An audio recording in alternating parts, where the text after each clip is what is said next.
Hello and welcome to our little talkback episode. We finally came upon a name, Passive Perceptions. To gain a little insight on some of our players' thoughts, on my thoughts, and the future of the podcast. We are, quick disclaimer, we're not going to be doing this after every single adventure, just because some are going to be longer than others, and it'd be kind of wonky if we had a short adventure where it's it's 5 episodes and then a passive perception, and then we have another adventure that's more around this length of 8 episodes to maybe 10 or 15, and then have it. And we'll just kind of play it by ear and try to get them in where it feels great. But today we've got the crew from the Ghost Ship of the Arrant Sea, Adrian, who played Kresh Horde Tally, Danielle, who played Ayrenn, I don't know your character's last name, and then Vi, played by Trinity. Only the cool ones only have a first name. Yeah. Emphasis on the... Sorry, Adrian.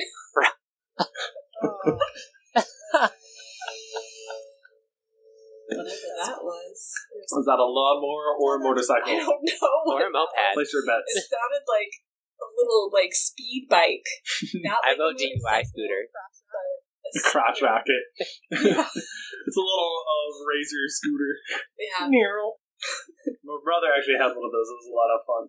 All right, well, let's just kind of dive into this. I've got a couple questions prepared. I've got a couple questions from fans.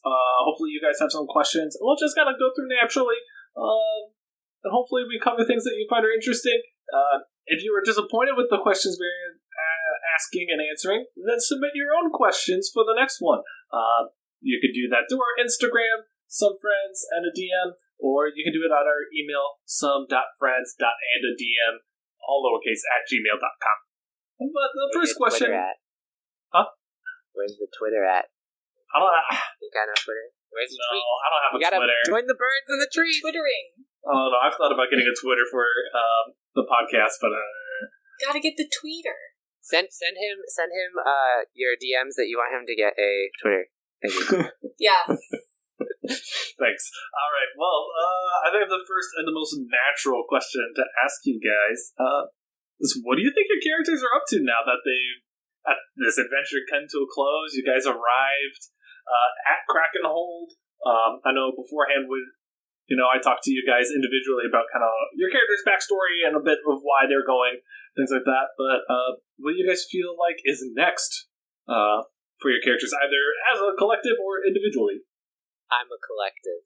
I'm a personal collective, and I think Vi is a personal collective. He would not go anywhere without these two people that he had formed a bond with. He is tentative to go out on his own, and it was a big push for him to go out on his own to begin with. So, moving forward, now that he's got his, his gang, his group, are they friends? Who's to say? But he'd be more tentative to be on his own going forward. That's insightful. It's actually a passive perception. It's a passive perception. I mean, that's a really good one, by the way. I was a little bit like, man, what do you call a talkback episode? But that's... I mean, honestly, after Adrian DMs a campaign on the side for us, on the side. And so, after you left Adrian of our last session, Amber's like, you guys gotta stay, we gotta talk and figure this out. Nice. I don't remember who suggested it, but... It was Amber. Yeah, Amber. I think it was Amber is my wife. I love it. Thanks, wife. Appreciate Thanks, it. wife. What's Ayrenn up to? I think, I think she'd be excited to stay with Kresh and Vi for sure, if that was, an option for her. As far as, what she's up to, I don't know how much I can say. You can say as much or as little as you want. It probably has to do with her sword, though, and its origins, and just trying to figure stuff out, I guess. Because, I don't know. I don't know if I want to give everything away. Leave people with an air of mystery, Keep them wanting more. That's good. But I agree with Trinity, though. I think she would be excited to stick around with Kresh and Vi if they were also around and everything. She definitely went to Krakenhold for a reason, so she has to be there, but yeah. I think she likes them. They're very different from her, but she likes them. That's great. That's good. I mean, Kresh is doing her own thing, but with the exception of, like, if you guys are up to stuff, or if Ayrenn and Vi were, like, just tagging along and up for tagging along, she'd totally be up for dragging them around with her, as she's essentially wanting to get the lay of the land. She probably followed a very ill-advised tip that Krakenhold is some place to be, or something like urban, like up and coming, like, oh yeah, everybody's going Krakenhold. Yeah. So she's just not, as I understand it, not the case. No, Krakenhold is not a it's not posh place. I have no idea what it is. She's going to enjoy her delusion as long as she's there. So she's probably very happy to have a couple of people who are willing to stick with her and be like, when people give her looks like, is this true? Like, you guys can actually nod your heads and say, like, oh yeah, we fought a tiger man, you know. Yeah. A tiger man. She's like, you don't believe me? And then, like, points over at the other two, and you guys are just like, nodding, you know. You've heard this all before. I think it's worth mentioning too, Tiger Man is still out there. You know, let's not think about that. You guys, You can't be that pissed, right? He's only a demon from the Nine Hells. Yeah, what can it's you okay. do? I figured out how to defeat him. We just gotta get a red dot laser and make him jump off a cliff. I should have thought of that when you guys were, like, down. Just use fairy fire and just follow it around. Vi, hold the laser pointer. While we're talking about Kresh, I think it's also Adrian. What was it like to have your character die? We'll just get right to it. That doesn't happen. I mean, at least in the campaigns that I've played and that we've played, like, it doesn't happen so often. So, like, right off the bat, you definitely get, at least, like, having it recorded kind of doubled down on the, I feel like I'm not allowed to speak now for some reason. I'm, like, not there. Like, my character isn't present. And I really didn't know. Maybe you'd have left her that way, you know? Maybe she would have just not been brought back. So I guess I can't remember the exact circumstances that she was able to be brought back, if it was like high rolls or what. Yeah, it wasn't like super specific, but in my mind, a lot of high rolls, a lot of situations, and like a lot of role playing elements that kind of tied in towards me being like, all right, yeah, I'll let her come back. Yeah, it is definitely not something I'm used to either, having my players die. It is something that's like, I don't want to. You want to have that challenge, you want to have that threat level. But I also, it's like, if a player were to die, I'd feel terrible. I mean, I love playing Kresh. I've only played her in like this and then a couple other games with you, Alex, and it's like, I would have been so sad to not be able to play her anymore, that she doesn't exist anymore, you know, that her tale is done. But I was also like, you know, that's also kind of on brand, like, live fast, die. She was a brightly burning star while she was here, and then she just burnt herself to bits. And turned into a black hole and sucked everyone in with her, you know. Oh, yeah. That's definitely on brand. Oh my gosh. She's dead, but you know her name. So. Yeah. I'm going to be honest, I did not remember Kresh's last name until I listened to the podcast again, because I was like, I know she has another name, but I can't remember what it is. That's hilarious, because she said it, like, so many times! I even didn't write it down. It was not written down anywhere. Like, it was just Kresh. Kresh. Kresh? Kresh. Do you guys have any questions? Either for the group, for myself as the DM, or... I had a question. Why is Vi afraid of the dark? Did we ever figure that out? Like, oh, you did not. What happened to him? Is he okay? So Vi is, I'll leave this to you too, Trent. Like, if you don't want to review, because Fair enough. there is an off chance that you guys will be playing these characters again. Who knows? So if you want to save some of these moments more for actual episodes, or you want to tell maybe just a little bit about things, Ooh, I can classify it as familial discourse. Ooh. That pretty much sums it up. I mean, gives us a little taste. Yeah, it's a little appetizer.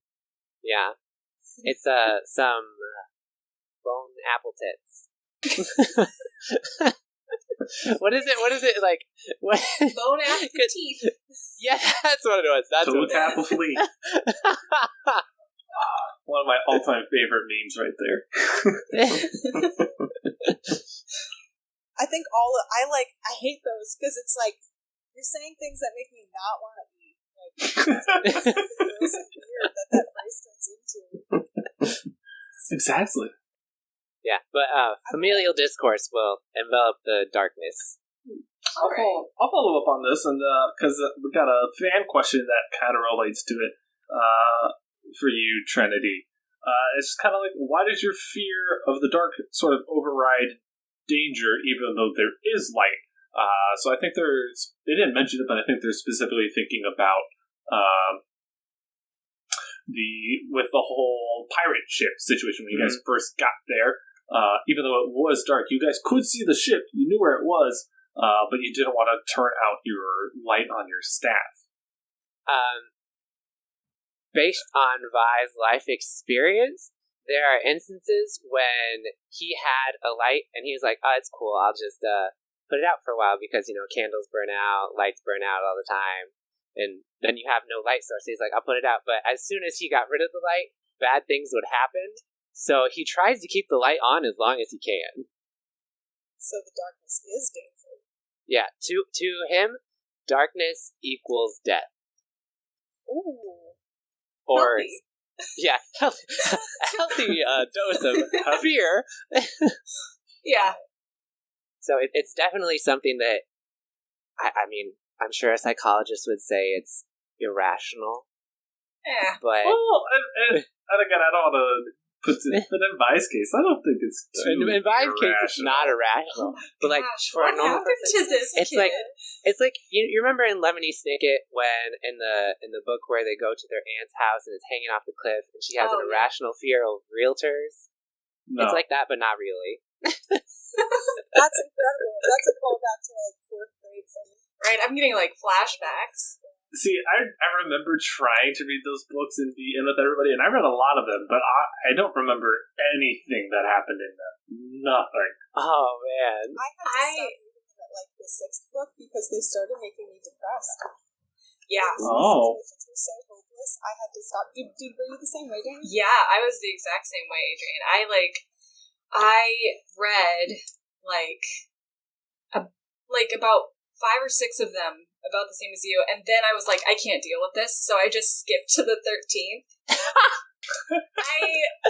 And normally, I'm not that kind of person. I'm not the kind of person to just skip to the end and see what happens, but I just, little 11-year-old me just couldn't deal with it. I was like, I need to know what happens, because I can't make it through, 7 more of these books. They never believe the kids. Oh, never. No. I want to know. I'm at school day. All right. Spoiler warning: we are about to share how a series of unfortunate events ends. We are looking at specifically the books, not the Netflix. I still want to read them. Do you still want to read them? Yeah. All right. I won't share them. I'll read it and keep it to myself. If you want to know how they end without reading the books, just message me. Put that in the DMs. I'll let you know. I'll fill you in. I don't remember. sub.friends.andadm@gmail.com. some.friends.andadm@gmail.com. Why didn't you go for like an AOL or Yahoo? What? Because Gmail is all I know. Gmail is not. Now I Also- feel old. I've got a question. I've got a question for everybody. Well, Yeah. Yes. Well, maybe, I don't know. Alex, you can answer it. I would like to know what's the like the one idea, or the first idea that inspired your character? I actually... Like, yeah. I don't want to get copyrighted. Are we copyrighted already? What do you mean? What would we get copyrighted? I don't know. See, Trinity stole his character. That's what I'm getting. I did. I stole it from League of Legends. Oh, your character's name? No, not the name, but like the character like archetype where light is like the main thing. I took it from Lux from League of Legends. That's where I got mine from. Oh, That's not so bad. That's okay. no. I was like, I want to create a character that's based off of light, and all they do is control light, and then they shoot people with their Hyper Jesus laser beam. I love it. See, I got scared you were going to say, my character's whole plot line is stolen from League of Legends, and Brent was like, Rex, what character? Who has that plot? What do I not know about the League's lore? I've never read the lore. It's too much, and it changes, and I can't keep up. There's actually a really cool like webcomic about Lux's story. Oh, okay. Anyway, that's Keep going. Fun fact, one time I might be playing the League of Legends adventure on this podcast. I have to look into... Oh! Disclaimer. But... Disclaimer. Well, that's an option for a future adventure. Thought that'd be cool. I love it. And Danielle, what's your inspo? I mean, there wasn't anything that she was really based off of. I definitely, I really like the name, at least, was based off of, an Elder Scrolls character. nice. So I definitely wanted to have someone named Ayrenn. But as far as, the character herself, like, I think I just really wanted to play a druid that was based off of water instead of like the classic nature, and like forests and stuff like that. So like I kind of wanted to, just kind of mix it up because I had played a druid of like the Circle of the Moon or something where it was like all wild shapes all the time. But I knew that I really liked that, but I kind of wanted to mix it up. So yes. Ooh. And what about you, Adrian, with Kresh? My first thought, I think kobolds are just a hilarious, like, I think they're so fun. But you read about, like, I don't know if they're, like, in the monster manual or whatever, but when you read, like, official D&D things, it's like kobolds are, like, a community creature. They, like, serve dragons usually, and they're pretty, like, serve the pack, that kind of thing, and they like worship their dragons. At least that's the impression that I got. I could be wrong about that. But my first thought when thinking of that is like, surely not all kobolds are like that, right? Like, and that can't be all kobolds. So that kind of got me thinking of like, under what circumstances would a kobold not do that or be? Yeah. So that got me thinking about what kind of person that kind of backstory would create. Cool. I'm now just gonna join in, since this was asked through a fan question of what inspirations were for me with this adventure. It's a good segue, because I would have felt awkward like, hey, DM, I got a question for you. Yeah, Alex, shoot. What do you got for me?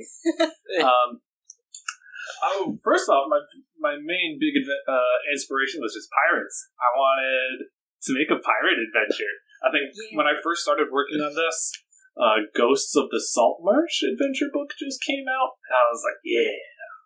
Sadly, there's only like one run-in with pirates, kind of, but I didn't really know what I wanted. Just kind of was like, man, it's just like pirates was the big kind of thing. I was like, wanted a nautical adventure, wanted that kind of dreary, almost like that East Coast atmosphere where it's like rainy, you smell the salty sea, fishermen. I guess it also works for like the West Coast, Northwest, kind of like Washington, Oregon, those kinds of areas. That was the kind of general atmosphere I wanted to create.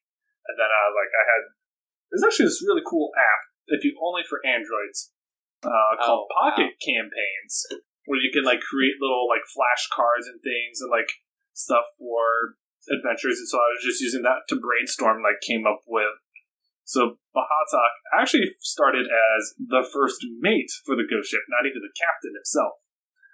So the idea was going to be a little more of a ghost ship that you have to take down. But then it just kind of switched and changed, and he became the perpetrator and things like that. So I thought that would be kind of a neat idea for because the Rakshasas are described as manipulative, cunning, charming, and are kind of, a lot of times they will go under the guise as merchants and things. So I was like, that sounds cool. And let's amp it up. It's like not just like a merchant, but a tycoon kind of thing, where he has like these money ventures, but also these evil ventures. So that's why he has the ghost ship to kind of also as I don't think you guys really figured it out, but as the vendetta against Captain Deor. Yeah, I wondered about that. I was like, there's some connection there in the backstory of the ship. Yeah, I'll share it. Is it because yes, it is. Yep. It will hopefully be the publishing will coincide with this episode, or it probably will get released on the last episode. I have to see if I can set that up before the trip, or if I have to do it on the trip. Either way, that's fine. Or if it comes later, whatever. Captain Deor actually killed him. Rude. The Rakshasa. However, Rakshasas can only be killed. I think this is right. I might have to look it up. Rakshasas can only be permanently killed in the Nine Hells, so he came back and then hunted her down, and he was the one who killed her and Argus. Ooh. And so that's how he was able to trap her onto her ship. Gotcha. Intense. Don't mess with the Rakshasa. Yeah, I guess not. Just never mess with the Rakshasa. Shoot, dude. And he was a little out of the realms of the challenge rating. I thought you made him up. I'd never heard of it before. I wish I made that up. That'd be so cool. I thought you did. I thought it was cool. I was like, Rakshasa has wares if you have coin. oh my gosh. Yeah, you gotta sell your soul. Oh, I have a he was scary. related question. Go for it. What was the orbs? What is that? Is that just Oh, one signal? no. The orbs are technically will-o-wisps. Will-o-wisp, like Yeah. That the Rakshasa uses? Yeah, so will-o-wisps are very symbiotic monsters, and because they eat souls or something. I could have probably used them a little more when we were playing to like ramp up the damage and like make it clearer that they were actual monsters. But that's what they technically are. They can be scary. They can. See? Trinity, scary lights. Scary? Okay. Don't just trust light. Don't just trust the light. Kill you. See, the thing is, if I believe that if I would have saw these lights, he would have been like, "Oh, good, someone's here to help us," and then he would have died. No. We would have had 2 deaths on our hands, not just one. I guess good thing he didn't believe Ayrenn then. Yeah, I was like, "You crazy girl." Right. What else? What do you got for us? I was kind of wondering what kind of bard is Kresh? I'm not super well versed in the different subclasses of a bard, but I was sitting here okay. I was trying to piece it together, but I would just wanted to ask. Yeah. Kresh is a bard of the School of Glamour. Oh. Yes. All right, that checks out. I should have known from the bedazzled bag. The bedazzled bag of holding. If you're familiar with 5e, or if you're not familiar with 5e, it's not in the player's handbook. It's not one of the colleges listed there. When I initially came up with the idea of Kresh, it was in Unearthed Arcana, which was the play testing.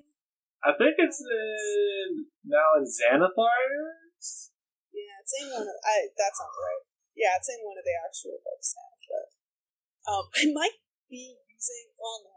I think at this point I am using using the official version. I think I did have to re-roll her stats when we started this. But yeah, that gives her really cool her like guard power. I can't remember what you call that, but like the special thing that she gets to cast one of her traits is like it's almost like a commanding presence. Like she can become like beautiful and terrible and like boss people around and get people to like her. So that's just fun. Nice. That's why she's not super musical, because she's not really into that. She's just into impressing people and getting people to like. But as like I feel like the player's handbook says, well, if you're a bard, you like have to typically have these instructions. So Kresh is like, what's the least musical instrument that I can have and just have that checked off the list? Well, actually, it would have been good with the little frog thing. Oh, yeah. Yeah, I love this. Trinity, your character also is a fun subclass. Yeah, I don't even remember what it was called. Oh my gosh. The Divine Soul Sorcerer? Divine Soul Sorcerer, that's what it was. That was from Xanthar's, Xanthath, I don't know. Xanathars. It starts with an X. Yeah. It was from that book, and I was very confused at first because I was like, I wanted to play a sorcerer, but I didn't want to go with the stereotypical wild magic sorcerer, because even though that is a lot of fun and you end up in bad situations because you're bad at your job, I wanted to do something that I had never heard of before. And so when you actually mentioned that there was this thing called a divine sorcerer, I was like, oh, okay, that's it. That sounds perfect. That like fits the whole light thing, and it just like started like falling into place, and it just made sense because of the abilities and skills that it offered being a divine sorcerer. I was like, oh yeah, that checks off this and this and this and this, and it just helped out a lot. Yeah, it sounds perfect. So I actually had a I had a question. Me first. You've been asking questions. Give me a chance. My question. I have two kind of ish questions. One is, I know that you said Ayrenn just came from university, so I was wondering why leave university when there's still so much to learn, and she sounds like she likes a lot of books. And my other question was for Kresh, is that I noticed with bards they usually like travel and tell stories, but has she ever thought of joining a band? So whoever wants to go first. I can go. So kind of what I was picturing is that like Ayrenn like kind of started learning magic and everything like that at a school, but for the most part, because she is a druid and it depends on like nature and stuff, she's used to going out in the field and like learning out there more than anything. And so aside from kind of needing answers to like go to Krakenhold and stuff like that to find answers, I don't think it was very hard for her to leave the school, just because she had already spent a decent amount of time there, and she's already used to being away in a sense. So I think it never really was something that was tying her down, I don't think. Gotcha. Too smart for her own good. Yeah. She's just really smart. She learned everything in like a year. She learned it all. She doesn't need it. I was hoping she got kicked out, but you know, you're no, she's not that cool though. She would like to think she's that cool, but she not. No. So about Kresh joining a band. Joining a band. Yeah, but like she probably wouldn't do any. Like she would be more than happy to be like the figurehead for the band and the person whose face is on all the albums. But then you'd actually sit down to do anything or like have a performance, and she'd totally like throw it to the rest of her bandmates. Like I think she'd be probably pretty miserable. Like a roadie, but if the roadie was the spotlight and the actual like performers weren't, like I think that's probably what that experience would be like. I think she thinks that music's probably a little overrated. Like with Riptide, she's like, okay, cool, it's this thing, it's whatever. But I don't think she understands why why, like, if you're really cool, like, just be, you, like, she doesn't understand why you put your music, like, in front of yourself, you know, which is terrible. My music is me. My music Poor is Riptide. We really picked on him. I didn't. I mean, I didn't feel like you over guys by the picked bar, on him. and we were like, kind of, not even to his face though. We were kind of like, he looks like that type, you know. Like we already sized him up before. Snooty? I think Alex said he was. Well, he didn't say that, but No, Riptide is very snooty. He's That's the very word we'll use now. ostentatious. That was the word you and used. pretentious. I did like interacting We with didn't them get this though. in the jar. We didn't get it, right? I don't Oh, remember. I don't think we did that. The siren Did song? we do that? It's alright. We didn't really resolve you guys giving that back either. I thought we did, and we just kept it. Oh no! I guess we'll have to listen back. Yeah. I think you guys got it. I think you did. I thought we got it. We just never Because- gave it to him. No, this is what happened. You guys got it, but I think the Rakshasas took it. Oh, that might be. Didn't he? I can't remember. Could have. I don't know. I know you guys got it. You guys got it for sure. I don't forget that now. What's up with Vi's name? Well, it's a thing from his siblings. So he's the sixth son of his family. So each one is a numerical number, but in a different way. Oh. So I can never remember the twins' names, and I don't know why. I should have looked it up. I could probably pull it up too. But there's Uno and Duo. They're the first two. They're not twins. And then there's Trip. And then the twins are Quinn and... what is the other one's name? I feel bad. Was it Quattro? Was it Quattro? I don't know. I'm trying to find it. Man, see, I'm bad. I don't even remember my own brother's names. What am I doing? Yeah, so, like, each of their names is, like, a Roman numeral. So it's like 1, 2, 3, 4, 5, and 6. Which is why Vi goes by Vi instead of 6. Okay. It's just Quad and Quinn. Quad and Quinn, that's what it is. So, like, even though their name written down is like the Roman numeral 1, his name is Uno. And then 2 is Duo, and then there's Trip, Quad, Quinn, and then me, That's Vi. pretty sick. I like that a lot. Thank Yeah, that's cool. I want to see the prequels. Like, Vi's. I want the, like, Yeah. Kind of gives it an Umbrella Academy vibe. Oh, I didn't even think of that. Oh, no. I was just thinking about that now. Oh, no, I didn't even think of that. Because originally I was just going to do them all in Spanish, but I was like, that's stupid.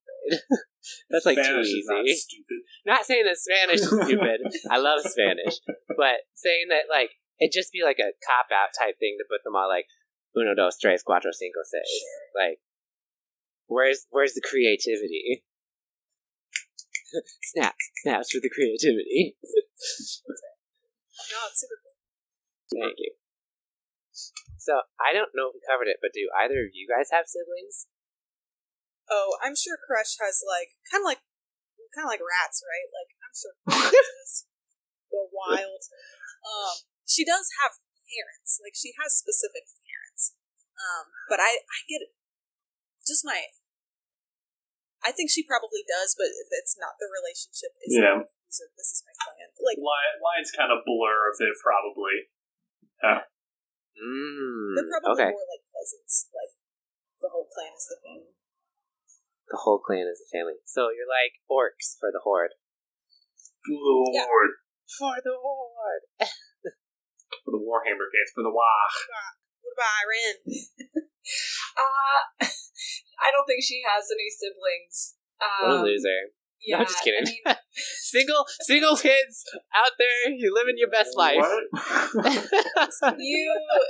Says Can't- Ayrenn, the only child? Oh no. It wasn't your choice. Yeah, I think her parents are still around, and I'm sure she has cousins, but yeah, she just no siblings in the mix. Wow. Yeah. That explains why she's so book heavy.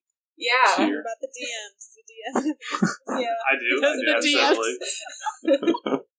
Have 3. You'll meet 2 of them in the next adventure. Were they siblings by choice, or did you pick them out yourself? I shopped around. You shopped around. Well, hey, I mean, that's the smart thing to do, you know? Yeah. Because then there's pricing and everything, like some places sell kids for... Stop. It's called adoption. I like that Shel Silverstein poem, Sister for Sale. One crying. Oh, Mary-Kate and Ashley Olsen actually had a song, Brother for Sale. Remember? Oh. Brother for Sale, only 50 cents. No? No one? Okay. No. Man, you gotta look it up. It's bad, but it's good.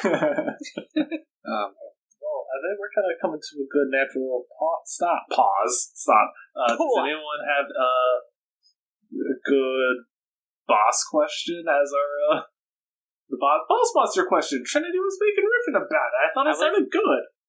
I like that little the boss question, the final fight, the final question, the boss question. Big boss question. Big boss question. BBQ. The BBQ. Give me that sauce. Maybe. Otherwise, I can maybe come up with one. Oh no, we're on the spot. What is your favorite moment from the campaign? Ooh. Like, yeah. My favorite moment of the campaign was the last episode. I used it as the little blurb for the announcement post, and it is just Danielle like, okay,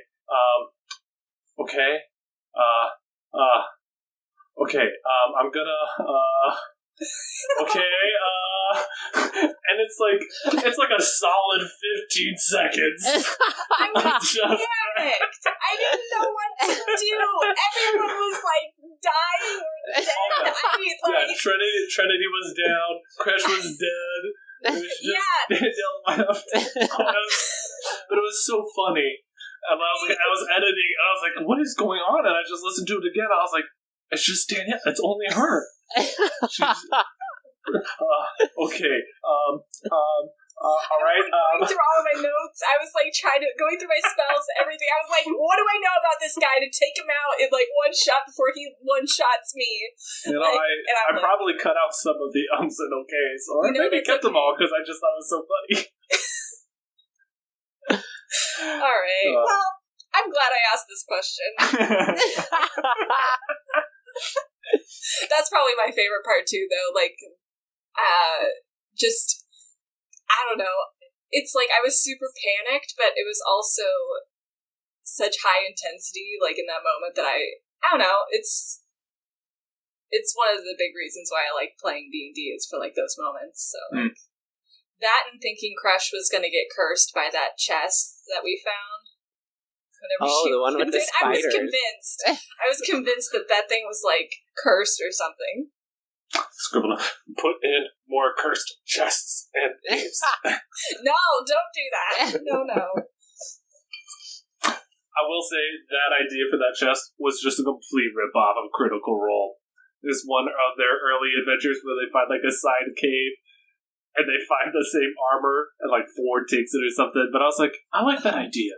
It's just a little side cave and it's just got like a pirate chest in there. That sounds super cool. So Ayrenn has Ford's armor. Oh my gosh, I'm so excited about that. Yes, absolutely. News to me.